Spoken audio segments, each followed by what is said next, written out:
तो कई मायनों में ये खास कही जा सकती है, क्योंकि मोदी उस दौर में गए हैं जब ट्रंप दूसरी बार वहां पर राष्ट्रपति बने हैं। तो ऐसे में दोनों देशों के बीच कई मुद्दों को लेकर बातचीत हुई है। एनर्जी और इंफ्रास्ट्रक्चर क्षेत्र में निवेश बढ़ाने को लेकर दोनों के बीच बात हुई। एआई यानी कि आर्टिफिशियल इंटेलिजेंस, सेमीकंडक्टर और क्वांटम पर मिलकर अब दोनों देश काम करेंगे। न्यूक्लियर स्मॉल मॉड्यूलर रिएक्टर बनाने में भी सहयोग की दोनों देशों के बीच बात हुई है। लॉस एंजलिस और बॉस्टन में नए कॉन्सुलेट खोलेंगे, इसको लेकर सहमति बनी है। अमेरिकी भाषा में विकसित भारत मतलब मेक इंडिया ग्रेट अगेन, ये मोदी का कहना था। एनर्जी और इंफ्रास्ट्रक्चर क्षेत्र में निवेश बढ़ाने को लेकर बात हुई है। साथ ही अलग अलग क्षेत्रों में रक्षा सौदों की अगर हम बात करें तो F-35 को लेकर बात हुई है। F-35 जो विमान है वो अमेरिकी वायुसेना का अहम हिस्सा है। अमेरिकी रक्षा विभाग का सबसे महंगा विमान इसे कहा जा सकता है। एक F-35 फाइटर जेट पर 715 करोड़ रुपए का खर्च हुआ है। तो मोदी और ट्रंप के बीच अहम मुलाकात हुई है। कई अहम मुद्दों पर खास बात हुई है। मेगा पार्टनरशिप से रिश्ते मजबूत होंगे, ये कहा जा सकता है। इधर इस मुलाकात के बाद ट्रंप ने कहा है कि मोदी मुझसे बेहतर नेगोशिएटर हैं।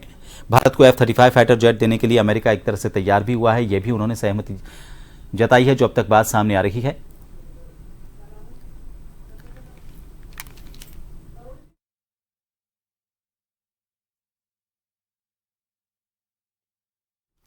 और जो भी वैश्विक हालात हैं, उन हालात के बीच में फिलहाल ये मुलाकात और इस मुलाकात में जिन मुद्दों को लेकर बातचीत हुई है वो क्या मायने रखते हैं, इसको लेकर बात करेंगे। हमारे साथ विदेश मामलों के जानकार प्रोफेसर डॉक्टर करुड़ी सिंह जी इस वक्त लाइव हमारे साथ जुड़ चुके हैं।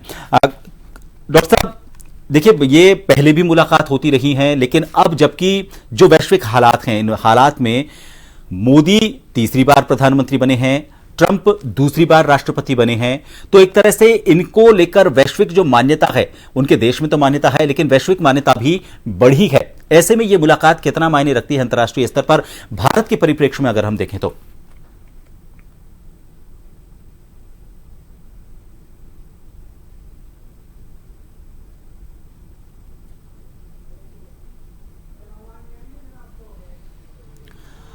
शायद कुछ तकनीकी खामी जिसकी वजह से हमारी आवाज उन तक नहीं पहुंच पा रही है।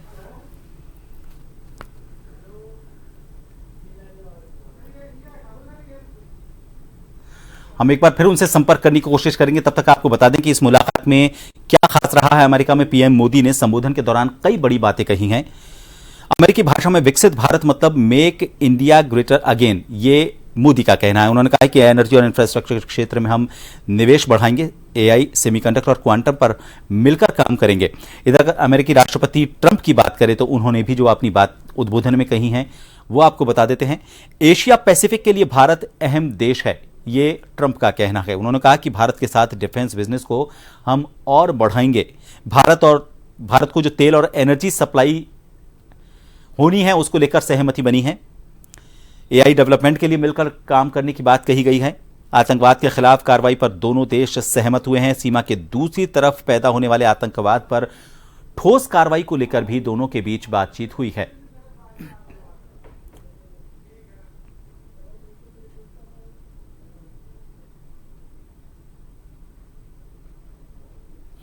तो दो विश्व शक्तियों की मुलाकात हुई है, कई मुद्दों पर बात हुई है। पूरी दुनिया की नजर इस मुलाकात में जिन मुद्दों पर बातचीत हुई है उस पर है। भारत भी अमेरिका के साथ बाकी देशों की तरह अपने रिश्तों को मजबूत करना चाहता है। सामरिक, वैश्विक अगर हम स्तर पर बात करें तो व्यापारिक मुद्दों, उन सभी को लेकर किस तरह से काम कर सकते हैं दोनों देश मिलकर।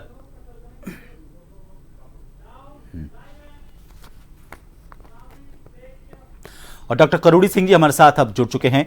डॉक्टर साहब, मेरा सवाल, हालांकि आवाज आप तक नहीं पहुंच पाई थी, सवाल यह था कि मोदी का तीसरा कार्यकाल और ट्रंप का दूसरा कार्यकाल, वैश्विक मान्यता उनके देश के अलावा पूरे विश्व में भी अब उनको एक तरह से जो मिली है, जब उनको रिपीट करने के बाद उसकी वैश्विक मान्यता बढ़ती है किसी भी नेता की।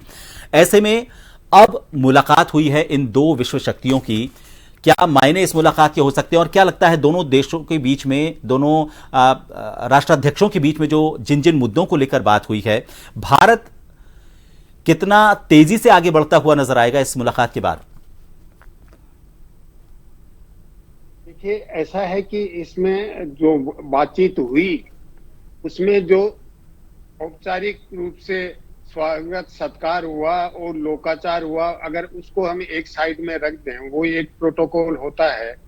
उसके अला उसके अलावा भारत को क्या मिला और अमेरिका को क्या मिला, अगर इस रूप में हम देखें तो जिन मुद्दों पे सहमति बनी है उनमें मैं 6-7 मुद्दे आपको बता सकता हूं। एक तो क्या है कि मिशन $500 बिलियन की बात है, और वो जो मिशन $500 बिलियन है वो 2030 तक व्यापार को इस लेवल तक पहुंचाना है, 2030 तक। इस पे सहमति बनी है। अब इस व्यापार को वो कैसे पहुंचाएंगे, इसके लिए अभी कोई तैयारी नहीं है, क्योंकि व्यापार बढ़ाना अमेरिका चाहता है और भारत भी चाहता है। अमेरिका जो बढ़ाने के साथ साथ संतुलन भी बनाना चाहता है, क्योंकि भारत अमेरिका का ट्रेड डेफिसिट भारत के साथ चल रहा है। भारत की तरफ $45 बिलियन का सरप्लस है भारत की तरफ से। तो अमेरिका ये चाहता है और इसीलिए उन्होंने कहा मैं रेसिप्रोकल टैरिफ लगाऊंगा। अगर भारत टैरिफ लगा रहा है तो मैं भी लगाऊंगा। तो ये ट्रंप का एक सामान्य दृष्टिकोण है। तो एक तो जो मिशन $500 बिलियन का है वो 2030 तक पूरा करना है। दूसरा है Indus innovation, US Indus word बनाया है, और उसमें क्या करना है कि उसमें फोकस होगा, स्पेस होगा, एनर्जी होगा और एमर्जिंग टेक्नोलॉजीज, इसको फोकस करके इंडस इनोवेशन का प्रस्ताव रखा है। तीसरा है वो 10 इयर्स स्ट्रेटेजिक पार्टनरशिप, वो डिफेंस एंड सिक्योरिटी के लिए 2025 से 2035 तक का है। चौथा है वो India US trust initiative, forming relationship utilising strategic technology. तो ये ट्रस्ट वर्ड इस तरीके से बनाया है। पांचवा है जो मिनरल सिक्योरिटी नेटवर्क है, इंडिया उसको ज्वाइन करेगा, विशेष रूप से रेयर अर्थ मिनरल्स हैं उनको लेके। जो नेक्स्ट जो महत्वपूर्ण पक्ष है जिसपे सहमति बनी है वो है अमेरिका का नेशनल साइंस फाउंडेशन और भारत का नेशनल रिसर्च फाउंडेशन के बीच में कोलैबोरेशन होगा। और जो एक अन्य महत्वपूर्ण है वो जो वेस्ट एशिया में और इंडियन ओशियन में पार्टनर्स हैं उनके साथ कोलैबोरेशन को मजबूत करना है। तो इस तरीके से बहुत से इश्यूज पे सहमति बनी है। अब वो किस रूप में आगे बढ़ते हैं, इसमें एडमिनिस्ट्रेशन के लेवल पे कार्यवाही होगी, और उसमें हमारे इंडिया की अमेरिका की दोनों में ही किसकी कूटनीतिक कॉम्पिटेंसी ज्यादा है और किसकी नेगोशिएटिंग स्किल है, उस पर डिपेंड करेगा कि कौन सा देश इन सब जो इनिशिएटिव्स हैं वो अपने इंटरेस्ट में उनका ट्विस्ट कर सके। जी जी करुण सिंह जी, एक अमेरिकी न्यूक्लियर टेक्नोलॉजी है, उसको लेकर भी भारत की तरफ अमेरिका देख रहा है। भारत में किस तरह से उसको जगह दी जा सकती है, उसको लेकर भी दोनों के बीच में कोई बात हुई है? अगर ये बात अपने मुकाम तक पहुंचती है और न्यूक्लियर टेक्नोलॉजी को लेकर दोनों देशों के बीच किसी तरह के रिश्ते आगे बढ़ते हैं, भारत के लिए किस तरह से फायदेमंद आपको ये नजर आते हैं? मुझे ही पूछ रहे हैं जी प्रभात जी, देखिए सिविल न्यूक्लियर एग्रीमेंट अमेरिका के साथ बहुत पहले से है, यूपीए सरकार के टाइम का है। और भारत जो ग्रीन टेक्नोलॉजी है उसके ग्रीन एनर्जी का पार्ट है ये एक तरह का। तो न्यूक्लियर टेक्नोलॉजी सिविलियन यूज के लिए अमेरिका किस तरह से मदद कर सकता है जिससे भारत की जो एनर्जी रिक्वायरमेंट है, एनर्जी सिक्योरिटी है, वो पूरी हो। इसके साथ साथ गैस और नेचुरल पेट्रोलियम और नेचुरल गैस की भी बात कह रहे हैं। वो कह रहे हैं आप अमेरिका से खरीदो। अमेरिका का जोर इस पे होगा कि जो ऑयल और नेचुरल गैस भारत खरीदे। भारत का ये होगा कि जो सिविल न्यूक्लियर एनर्जी है उसके प्लांट भारत में लगे तो भारत की एनर्जी रिक्वायरमेंट पूरी हो और उसमें ग्रीन एनर्जी का कंपोनेंट भी ज्यादा हो जाए।